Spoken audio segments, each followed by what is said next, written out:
Good afternoon. My name is James Aiken, and by way of introduction, I'm a retired naval officer having served in the United States Navy for 35 years. Presently, I work with my church, Destination Church, in Jacksonville, Florida. Today, I will be talking to you about the Synoptic Gospels.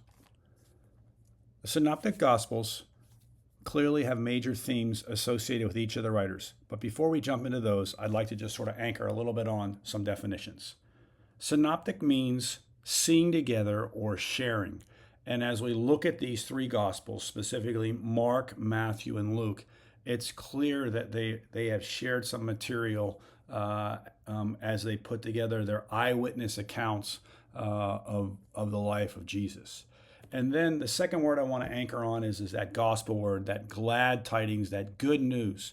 There was a purpose that each of these writers had in sharing their stories, and they had something amazing to share, and they wanted to make sure that they got that out. And they were very fortunate because of their close association with Jesus that they were able to give eyewitness accounts.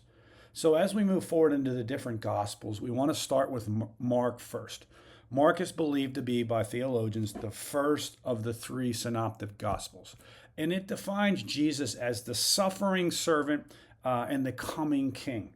Mark was closely associated and a companion of Peter, so a lot of his insights came from his time, firsthand accounts from Peter. Moving on to Matthew, Matthew's emphasis is Jesus as the coming Messiah. Matthew has more references to the Old Testament than any of the other Gospels. And then moving forward to Luke, Luke, the physician, comes on this theme in the book of Acts. What you can clearly see is that he spent a good bit of time doing research, talking to firsthand people who are there, and he emphasizes Jesus as the Savior for all the people. And you see that large gap that I have in there.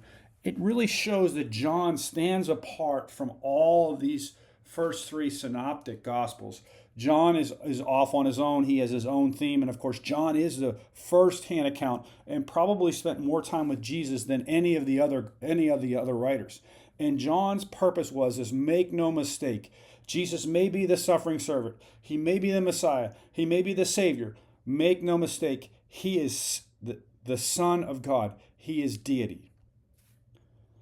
So as we think of Jesus, there's many ways that we can evaluate or assess the Gospels. We could talk about the parables. We could talk about his teachings. We could talk about his literary style. We could talk about his communication style. What I want to anchor on is his miracles, because Jesus' miracles set him apart from everyone else who's walked on the face of the earth.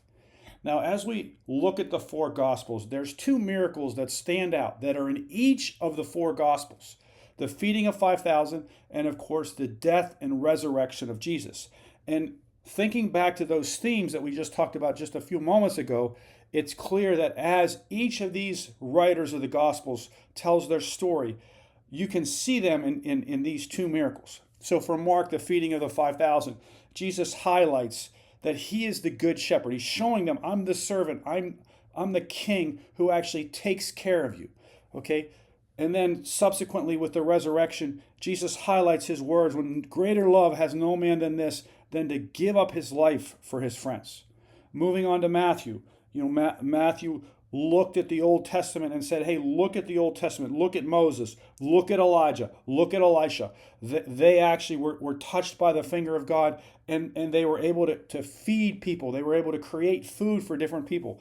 So that highlights that tie to the Old Testament. And then subsequently, when you consider Matthew, you look at all the different scriptures and they highlight all the different things in Jesus' life that had to happen that were in alignment with the Old Testament.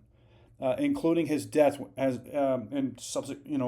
then of course resurrection, which was prophesied many times in the Old Testament.